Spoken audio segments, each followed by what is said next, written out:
Paksiw tayo ngayon ng isdang salmonete. Para siyang koi fish guys, no? Kasi may kulay-kulay siya. Pero ano yan siya? Salmonete yan siya guys. 90 pesos to guys, nabili ko sa palengke. Diba marami na 90 pesos? Ayan. Hinugasan ko na to siya. Malinis na, nilinis ko na yan. At ito isa malaki.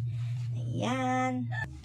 Ayan ang isda natin guys. Lagyan na natin siya ng ating mga lamas. First, lagyan natin ang ating sibuyas. Ayan. Next, ang ating bawang. Ayan.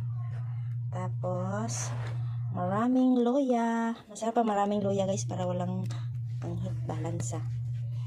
Ayan. Tapos, lagyan din natin siya ng pamintang buo. Paksiw lang ng paksiw to guys. Lagyan na natin pamintang buo. Pandagdag lasa. Next, lagyan natin siya ng asin. Ayan, asin. Hindi yan siya alat guys kasi lagyan pa natin yan ng ano eh, ng suka. Ayan, tapos nilagyan ko siya ng konting MSG. Konti lang naman guys, pang balance lang sa lasa. Tapos lagyan natin siya ng suka. Suka to guys. Dato puti suka. Tama na ba yun? Suka. Ayan. Tapos ito ilagay natin. Dalawa lang tong piraso na bili ko guys. Ay natira ba? Gusto na lagyan ng kunting toyo. Kasi ayaw ng anak ko ng sabaw ng paksiw na puti. Gusto niya may ganyang kulay-kulay. Kunti lang naman. Pang ano ng lasa yan. Mga isang kutsara lang yan guys. Tapos, isa lang na natin.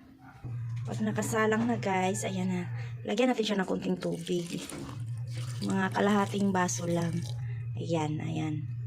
O, diba? Tapos antayin natin siyang mabukal. Ayan. Ayan guys, kumulo na ang ating paksiw. Ayan, tikman na natin kung, aray, napaso ako. Tikman natin kung maano ba yung ano, sakto na ba.